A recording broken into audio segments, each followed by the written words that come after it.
Hello everybody, welcome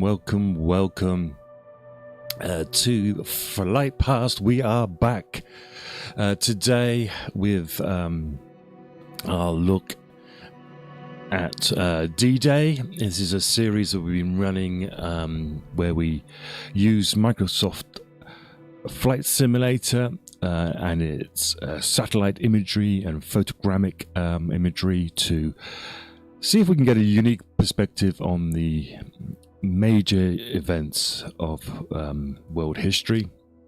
And since Christmas, so almost 3 months, we've been concentrating on the D-Day. We've come in all the way in using looking at Operation Tonga, which is the British airborne operation on the eastern side. And we then moved over to the western side of the D-Day beaches, and we had a look at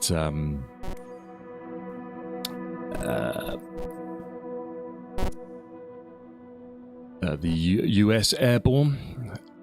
I'm just going to change this livery up here. And then we worked our way along the beaches from Utah, following the tide basically.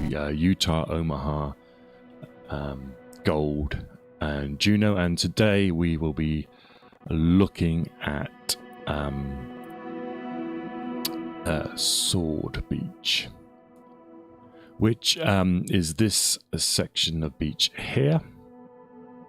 It basically runs from Langrune-sur-Mer through down to Ouistreham here.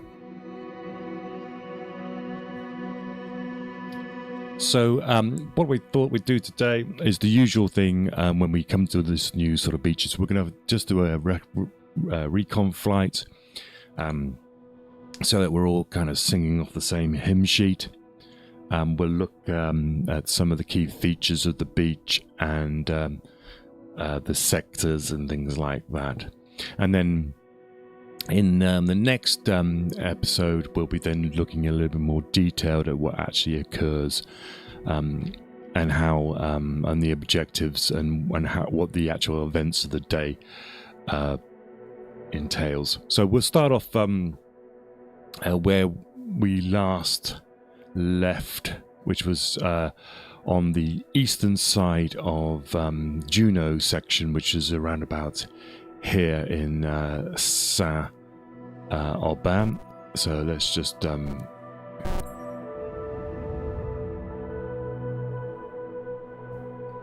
let's fly in here.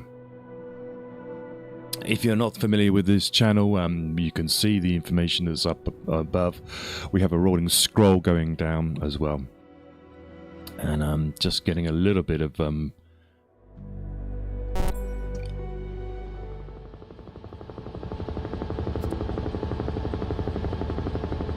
okay.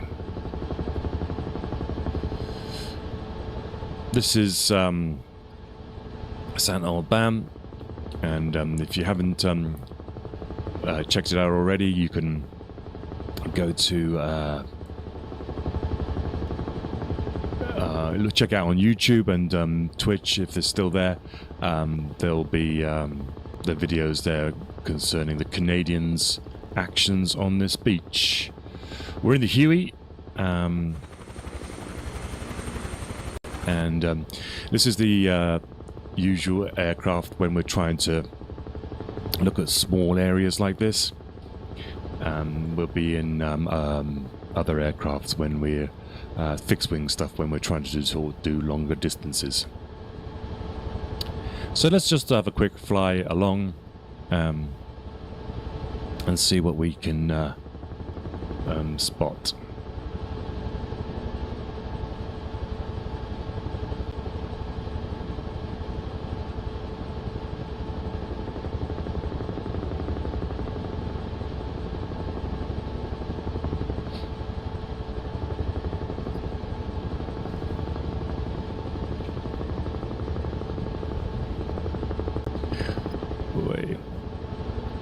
Okay, so we're coming up now.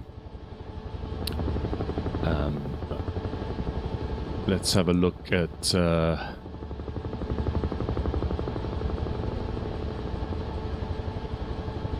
of the details here. What we've got down here is Luc-sur-Mer, and then Lyon-sur-Mer is just here. Let's see if I can find a map for you to look at.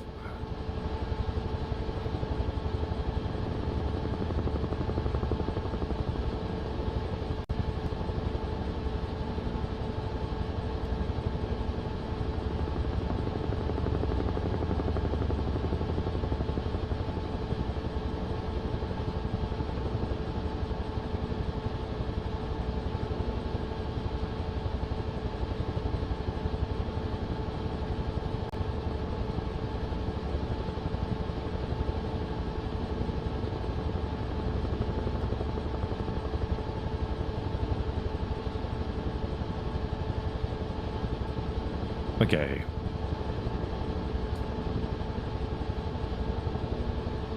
So the sections that we're talking about here is called Obo, Peter, Queen, and Roger.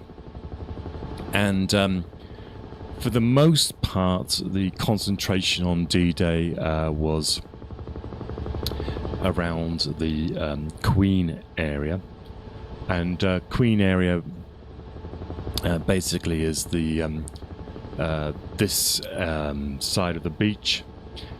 It was split into green, white, and red.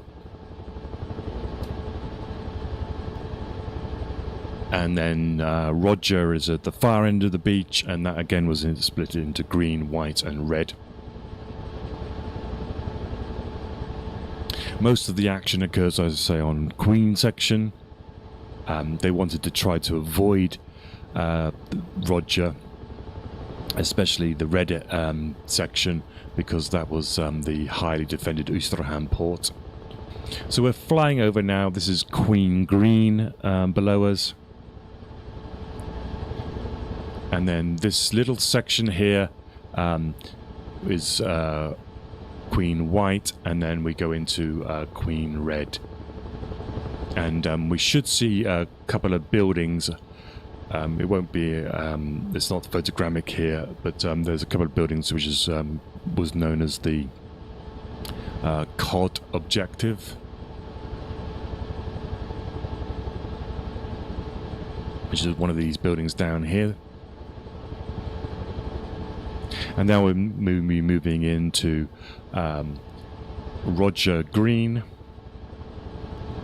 and then into Roger White,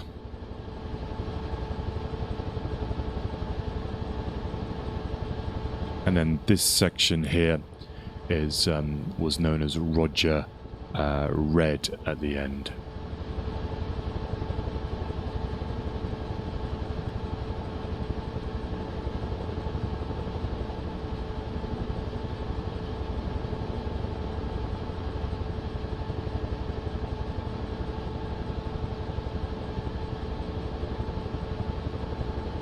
Okay, so Soar Beach, it's one of the most, if not the most important sector for the Normandy landings. It was the key section to win. It was the furthest east, so it's the furthest, it's the closest to German reinforcements from the east, the Pas de Calais. This, by the way, is the Caen Canal below us, and we have the Caen, the River Orne, just here on the white dot.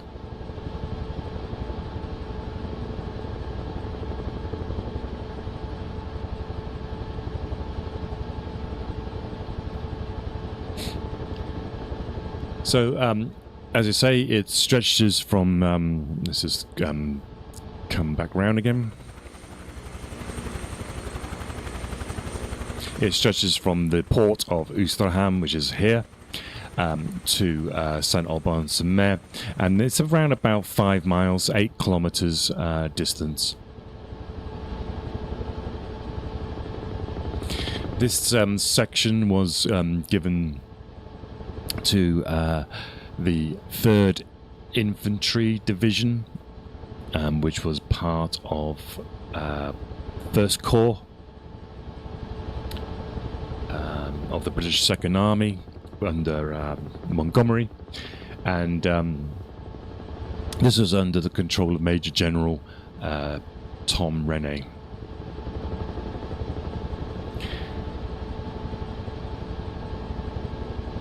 And we just float back. This is the port below us here. So obviously there's a port section here. There's it's the closest to the Caen section, which is a very important hub point.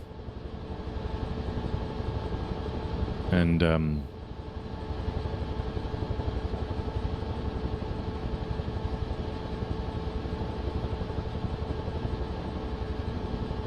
on paper, this you would have thought would be the hardest section to take. Yes, it is flat, but there's lots of the whole stretch of this beach is built up. And we know from when we were talking about Juno beaches, the problems that the Canadians had on that type of battlefield. Fighting building to building is a lot different. So the major objectives, well, the obvious one is obviously to secure the beach. They had a number of lines that they wanted to get to, and the initial one is to secure the sort of the inland, the villages and stuff, secure a beachhead basically. But they needed to secure that beachhead in order to get their armor and troops off the beach. The beach is going to be targeted. The beach has been zeroed in. These series of churches, we can see one here as we just pass here, and another one here. They all had observation posts in it, German observation posts on it, so they could bring down zeroed in coordinated fire from their batteries onto the beach. So it was important to, if you got to the beach, that you got off it very quickly, and that's what the beach masters were for.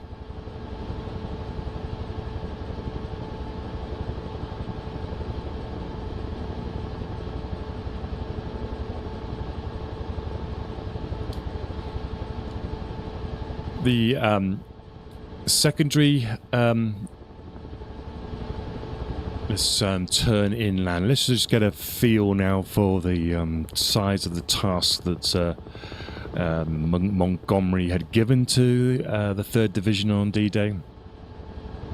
Their target, as it were, was the city of Caen, which you can see on the horizon. On that where that heliport there is,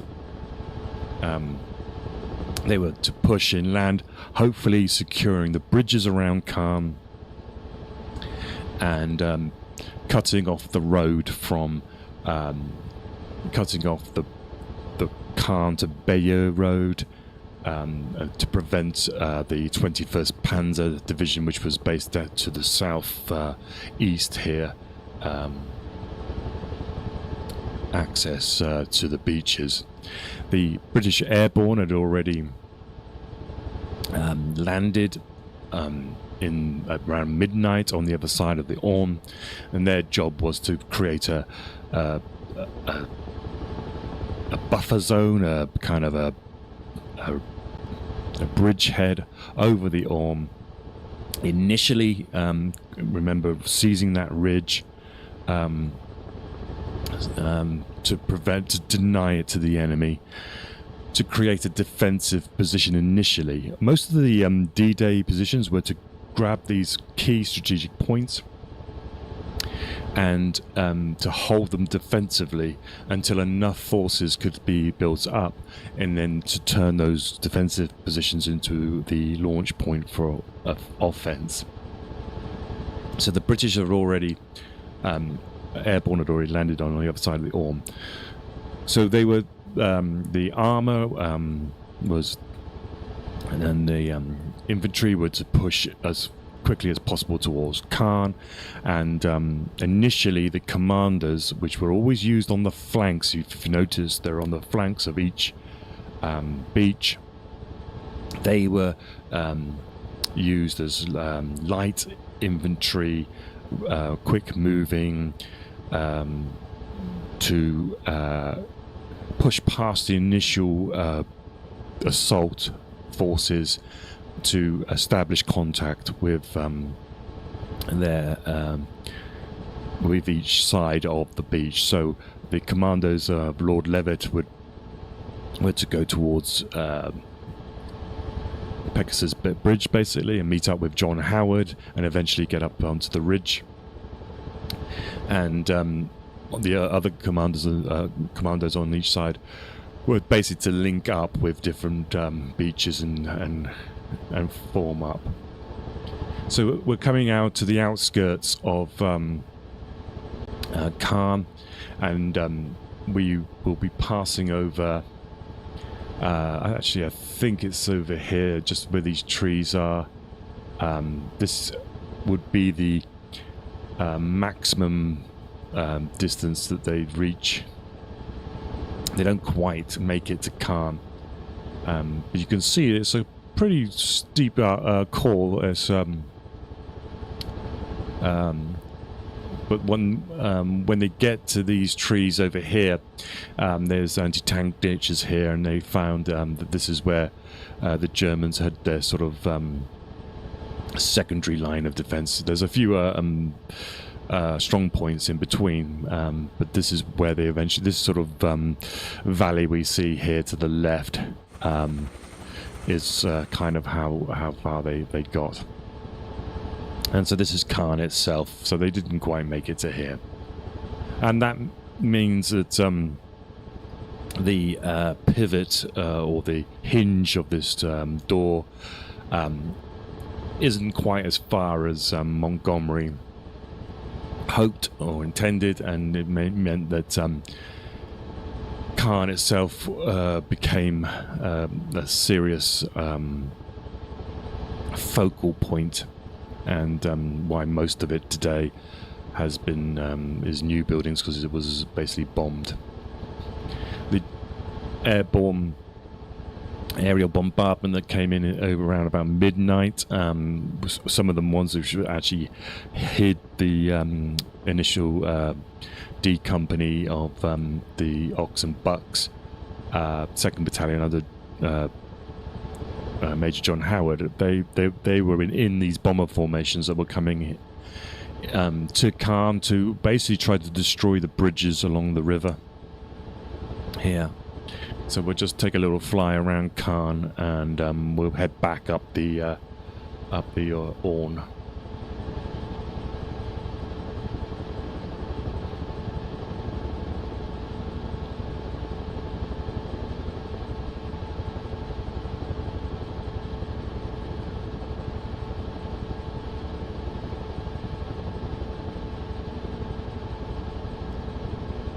Okay, so we're coming up now on the river. We'll start to bank here to the left.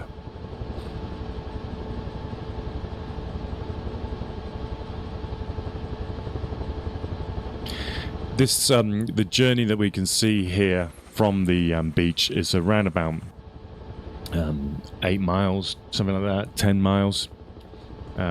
Had the planning people have had the experience of Sicily to go back on, and there they had taken an inland city, which was 10 miles away, but this one was the Germans had in effect with these strong points, Bestandsnests, managed to do it in this section of the of the Normandy landing beaches had managed to create a layered defense. So they had these positions that the Allies had codenamed Morris, I believe, and there was another one. And that anti-tank valley that we sort of saw, these managed to hold up the Allied advance enough that the Germans could bring reinforcements into Caen and prevent the city itself from falling. So these bridges that we see here, they were targeted, but none of them, I don't think any of them were actually put out of action. And we'll follow the canal and the river back up towards the bridge, towards the bridges and the beach. The other I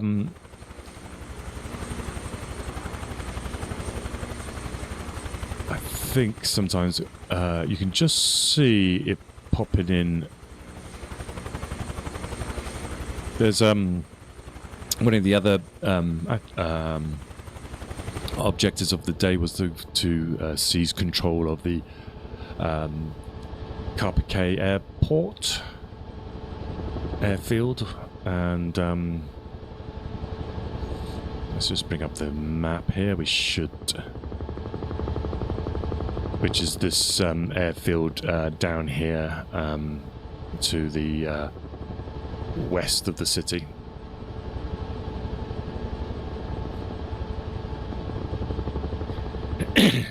We're approaching now some of the sites that we visited in the very first section on this D-Day, and if you want to go back and have a look at that, it was part of the Operation Tonga chats that we were doing, which concentrated on this sort of this section to the east of us. And we can see now across, we can see the valley that held up the tanks eventually. So the airfield of Carpiquet was one objective. The other objective was to meet up with the 6th Airborne Division, and this was tasked initially with Lord Lovett's Commandos.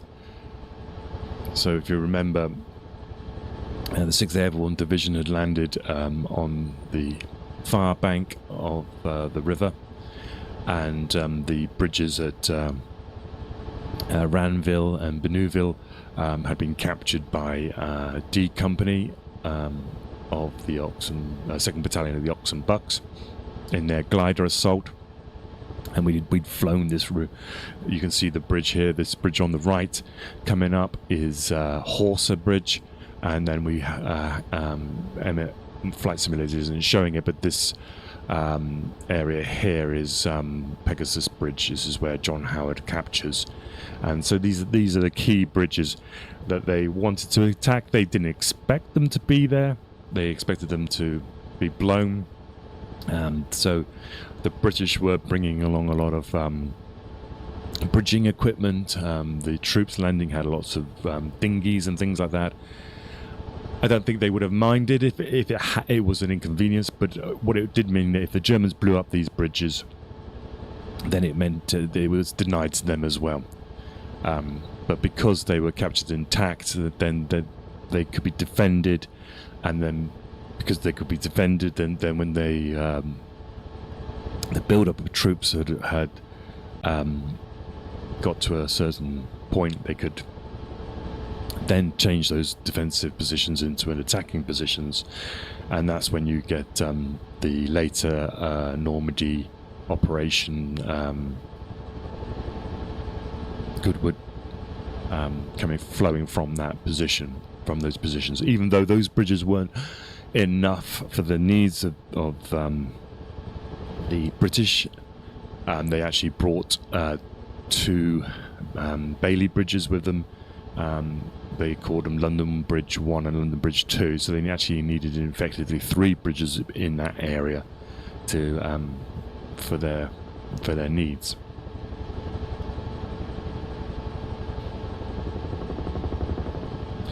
So the whole point of this side, this part of the British landing, is basically to secure the eastern flank. If it was incredibly important, because if the Germans could get into this beachhead area, and then they might be able to have their panzers on the beaches, and they could roll up the beach and repel the landings. Whether that would have been actually possible, I don't know, because it seems the closer you get to the coast, the more you're under naval bombardment range. You've got air superiority by the Allies, so it probably wouldn't have been successful, but it could have delayed the approach. And of course, then if they couldn't land here, then where do they land? Then it puts more pressure on the other sectors to take the surplus that couldn't land here. The other mission is to connect with the Canadian forces. So they would then push from the Queen Green section. They would move to the west and try to make contact with Juno Beach at around Langoon-sur-Mer.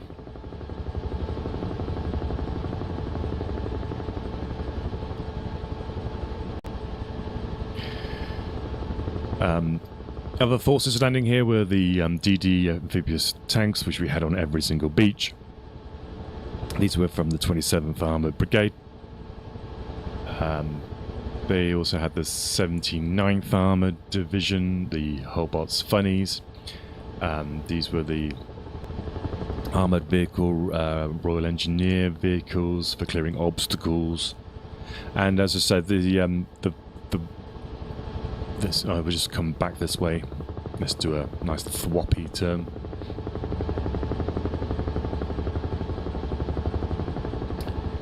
Down this section here is where the 1st Special Service Brigade landed under Lord Lovat, and they had 2 missions. Part of them was a French brigade, Commandos number 4, led by Philip Kiefer. They were to attack into Ouistreham here and liberate Ouistreham. And Lord Lovat, with his Piper, pushed towards Pegasus Bridge, and he did it, I believe,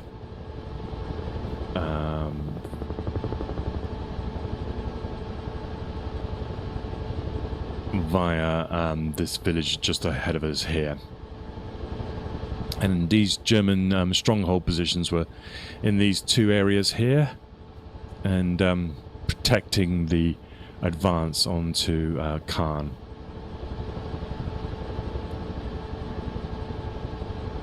And one of them was called, I think, codename Morris. I can't remember which the other one was.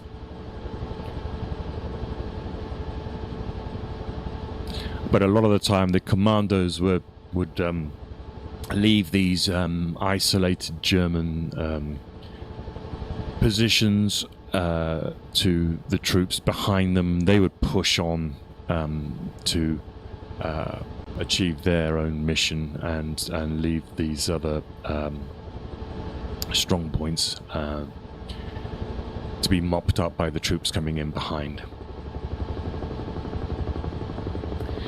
The German defenders, we've mentioned this before, is the 716th Infantry Division, are the static German defenders in this area.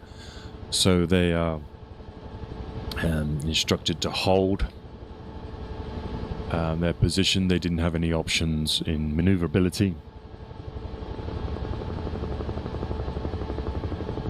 and they had a number of Vistanza nests and machine gun positioned brooks. They had buildings converted.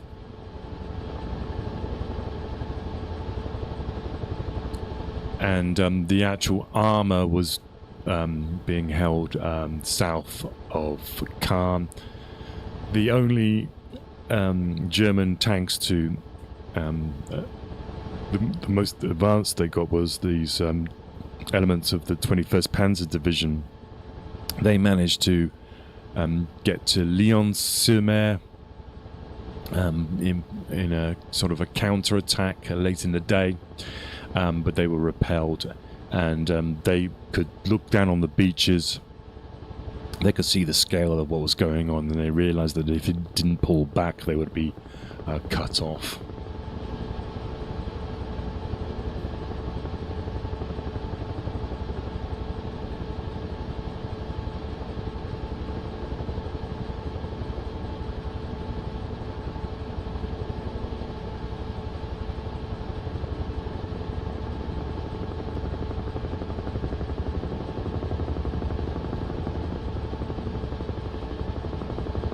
So the operations itself began, like we said back in the beginning of this playlist, with the airborne operations. But the success of those airborne operations were entirely down to the success of Sword Beach. If the Sword Beach didn't work, the assault on Sword Beach, then the airborne Operation Tonga would fail. So, if you remember, 60 minutes past midnight, the first glider troops arrive, and they capture Pegasus Bridge, which is the bridge over the Caen Canal, and they capture the bridge over the Orne, which is now called Horsa Bridge, after the gliders that they used. As I say, that then prevents the Germans from bringing reinforcements across those bridges and having an immediate effect on the assault on Sword. Part of that operation as well was by the Canadian paratroop infantry. They were sent in to destroy the bridges over the Dives, and then there was also the parachute assault performed to take out the Merville gun battery, which it was believed could fire from across the Orne onto Sword.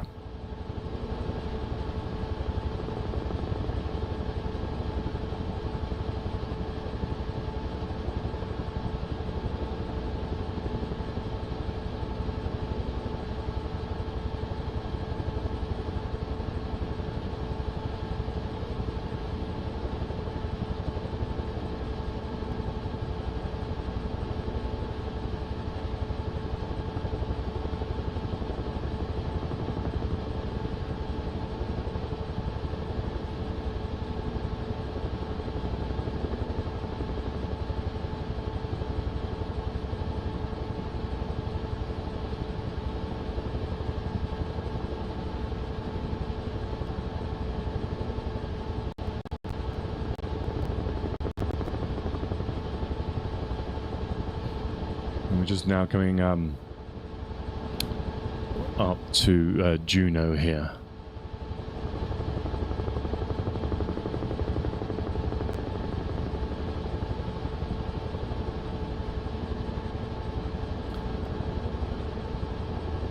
Okay, so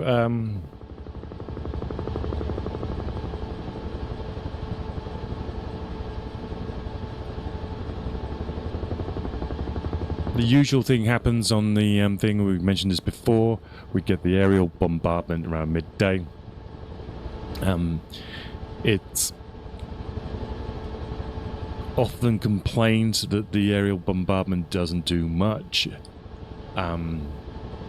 They're bombing from too high. They're not accurate, and as you can see from this sort of view we have here,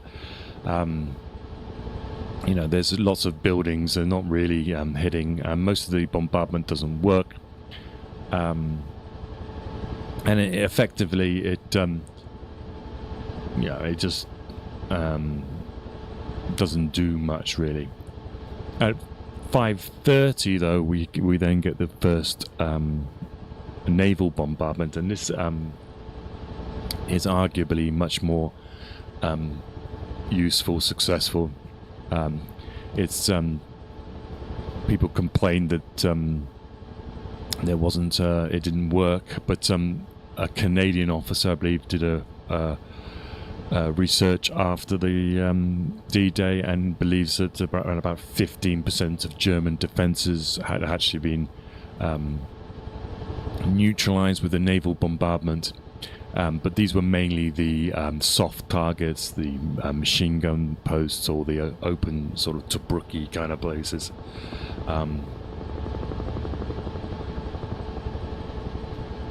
But compared to Omaha, the coordination on this beach was a lot better. It seems that the British seem to have a better coordination between their naval gunfire, naval observers. Importantly, they made very quick decisions based on the sea state about whether their DD tanks could go in or not. And on all of the British Canadian beaches where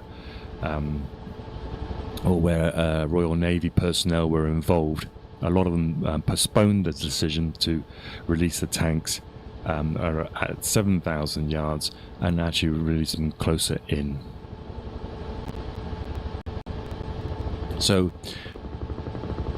that meant that a lot more of these DD tanks and AVREs and all this sort of stuff managed to get to the shore and be on the beach, if not before, very soon after the infantry had arrived, and that made the big difference in clearing the hard crust of this beach. HL is set for 7:30, and just before that, like we discussed in the exercise Tiger with the Slapton Sands, they bombed the position about half an hour before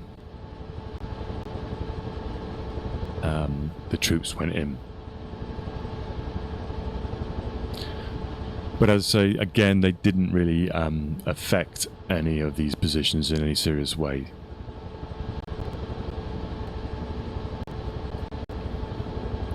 The usual formation coming in on this as well. The infantry are borne in by 65 LCAs in 8 flotillas.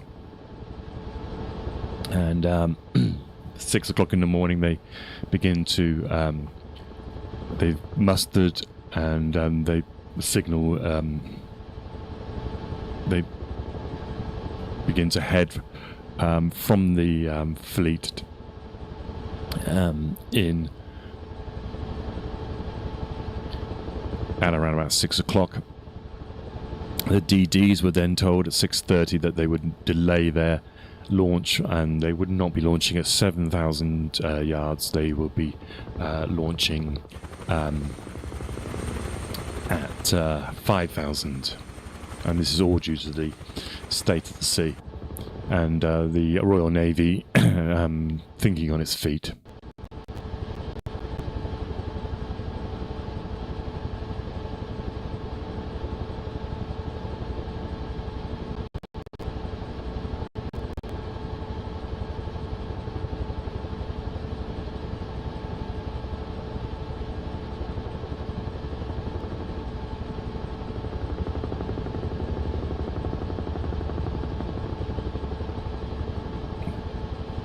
So, I seem to be getting a little bit of connection problem. Hope this is alright.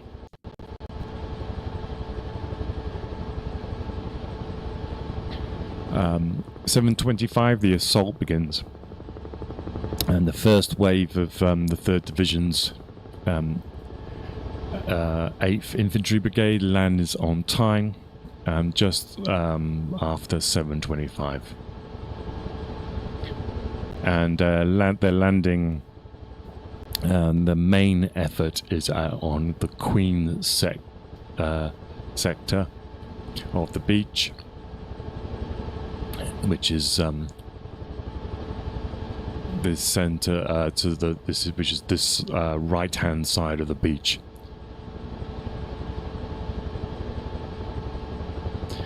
And so it's basically from Queen. Is Roger and Peter is the other sector, but we're looking here at the coming in towards Queen section.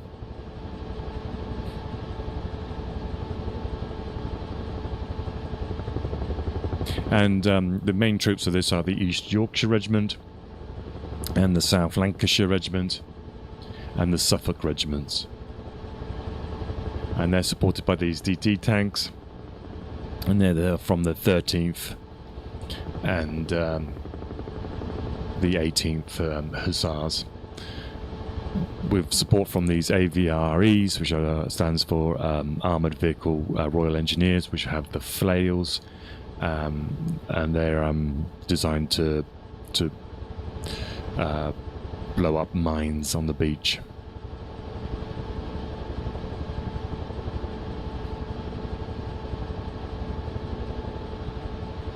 Colville-sur-Orne or Hermanville is where this COD strongpoint codenamed is. We'll have to try and find out where that is.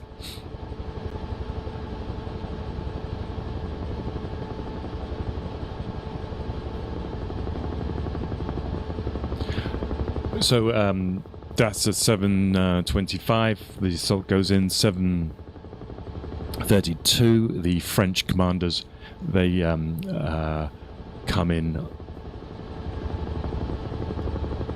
on Roger,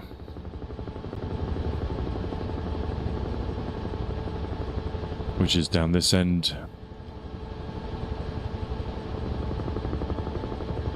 And they push on to attack the casino area. And this is where this is a highly defended area because you obviously got the port. And they will push down this road here into the casino area. And this is where most of the casualties on the actual first assault occur.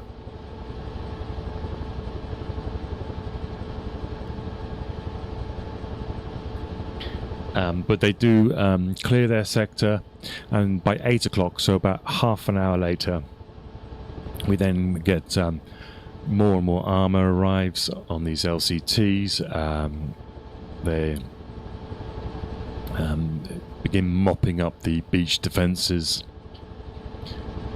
and so quite quickly in this section the beach is cleared. And the fighting moves inland.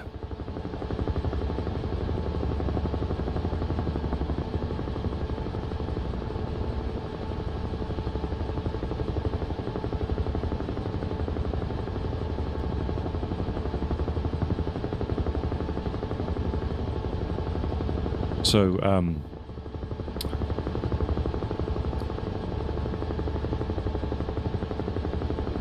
by 9:30 we get the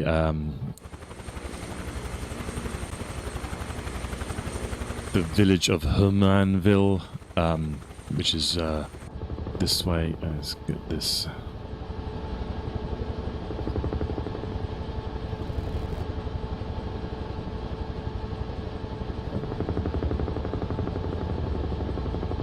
That's taken by the South Lancashires,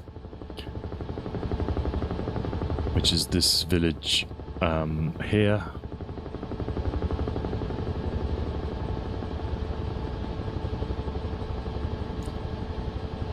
And we have Lord Lovat. He's pushing his commandos up the road, heading towards the Orne bridges.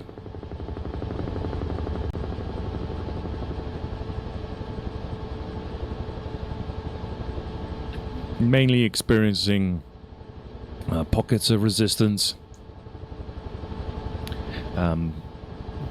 but they actually reached the bridge. I think it was around about 2 o'clock in the afternoon. They were about 2 hours after they were told to get there. He did apologise for, however, being late.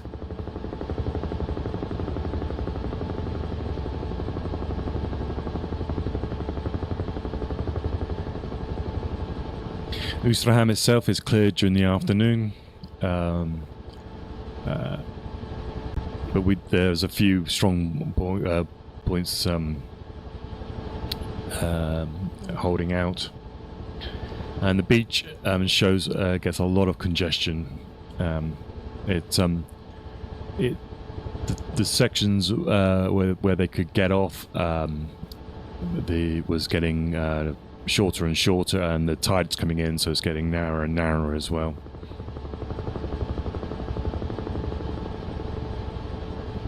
And as it says there at the end of the thing, around about by the end of the day, this beach has managed to get 28,845 men and 2,600 vehicles ashore.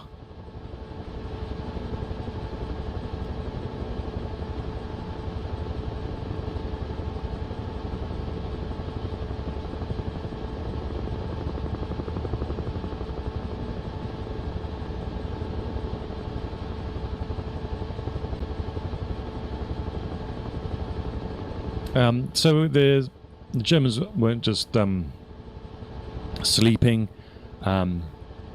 They actually do put in a counter-attack from about 4 o'clock onwards. They managed to get themselves organised, and the German armoured counter-attack occurs from the 21st Panzer Division and about 90 tanks and some Panzer Grenadiers advance in the gap between Sword and Juno, which is this area here, and this is Lyon-sur-Mer.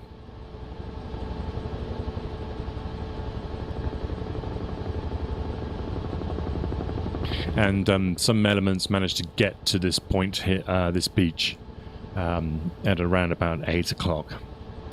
The attack is halted by a combination of tanks already on the ground, naval gunfire, airstrikes, and infantry.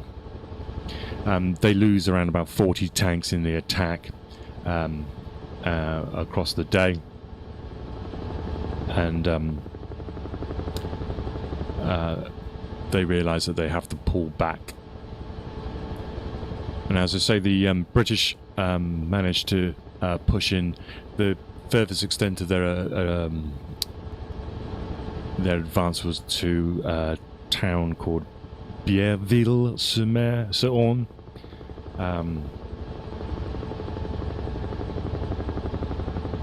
Which the very lead, we can go back and have a look at this area. The very lead tanks managed to get to this valley that had been made into a sort of a tank trap by the Germans, but they were exposed and had to pull back by the end of the day. So, as I say, Caen itself is not taken, but you could argue the beachhead is secured. The heights above the beach is secured. The eastern side of the Orne is secured. The heights above there, I think it's called the Breville Ridge, is secured. And if you want to, you can see it over there. It doesn't look very big, but it means that the Germans could get artillery observation onto this point. So it pushes the Germans far enough back that they're at a disadvantage if they're trying to get the British off these heights. And of course now it becomes reinforcements race. It's who can get as much reinforcements into the area. And of course the British have been planning this for years, and so hour by hour more and more supplies and infantry and tanks are pouring onto the beach behind us, and the Germans are trying to then move their reinforcements up from the areas further to the south where they were out of these Allied aircraft Air Force range.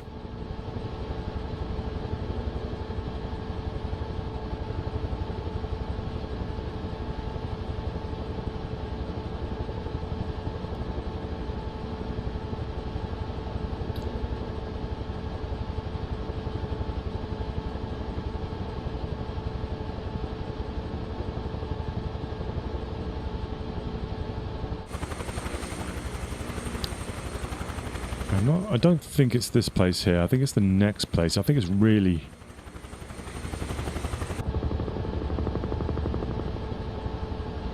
This might be Biellville, and they sort of have to pull back.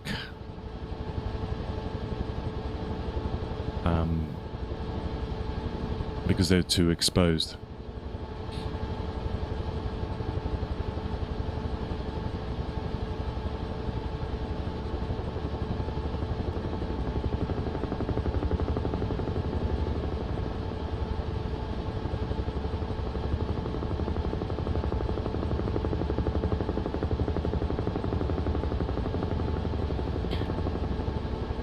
So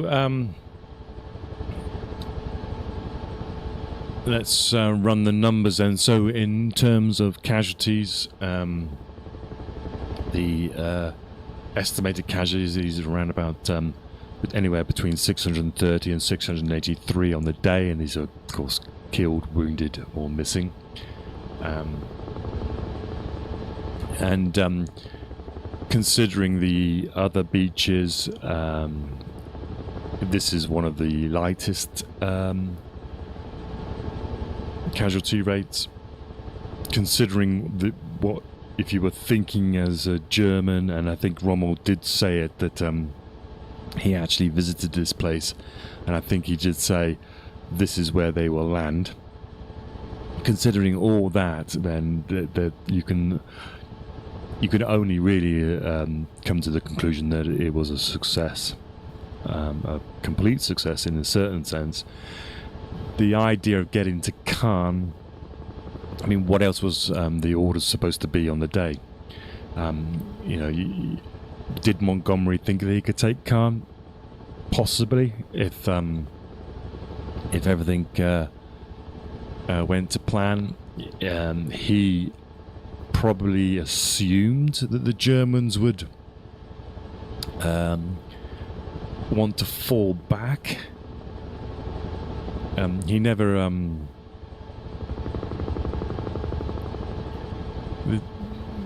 the problem with Rommel sort of defending on the beach strategy is that you are placing your tanks, your valuable assets, in naval artillery range, and you've also got them the Allies have got complete air superiority. So even if he could get these tanks up here, I don't think it would have lasted very long. So Montgomery would have presumed that they would fall back in a sort of a layered defence, and I don't think he thought for a second that the Germans would push everything and make the line here. He might have thought that they might pull back, possibly, do a attritional sort of defence back across to the Seine or something like that, but they didn't. So, but his only order he could ever give him was, go towards Caen, because you don't. If you say get halfway, then soldiers will get halfway, and then they'll sit and brew up. So you have to push them to an extreme. So I think in the end of the day, I don't think he realistically thought it would happen. Privately, he probably thought what was achieved was what it was probably expected. And you're controlling the high ground around the beachhead, I think he would have been happy with, and with relatively low casualties as well to boot.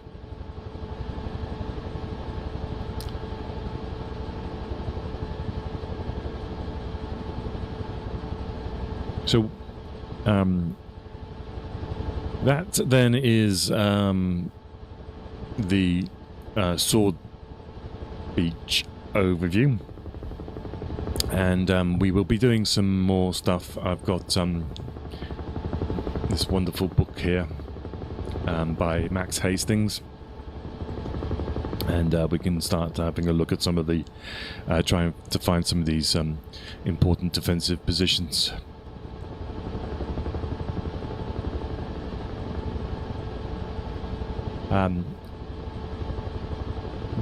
We will, but in the terms of what we've actually done, then you can see now we've now joined back up with the British, and this section of Normandy becomes very important. This becomes the hinge to the door. The Germans, British can keep on piling in reinforcements here. It forces the Germans to bring in their reinforcements and meet them at this end of the invasion. They can't afford to. They have to have concentrations here. It means less can go down to the west now, and then so Omar Bradley and eventually George Patton. Then once they've dealt with Cherbourg, and yes, they've got to deal with the difficult terrain of the bocage. But once they do, then this is the hinge to the door that Patton kicks down, and it basically leads to one massive enveloping sweep, which results in the Falaise pocket. And the almost complete entrapment of the German army in Normandy. But that will be for another day. This has always been about just D-Day itself, and we will go into next time we come to these videos. We'll start looking at some of the actions on Sword Beach and some of the individual actions. We'll look at some of these strong points like the Cod, and we'll look at Morris. And then I wanted to do basically I'll do a video where I'll sweep along the shore on the extent that the Allies get on the day, and we'll probably use a P-51 Mustang for that to do. And the last section, or the last video I wanted to do is on the actual German reaction to all this. So we were not completely Allied-centric. I have a fantastic book, and I've gone and mislaid it, so I will have to try and find it. But it was all about the German response in Normandy. We can get it then to look at how they reacted and what they were thinking.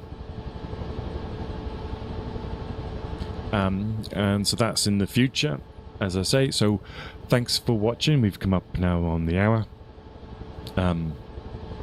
If you are liking these podcasts, and then please give us a like, give us a subscribe.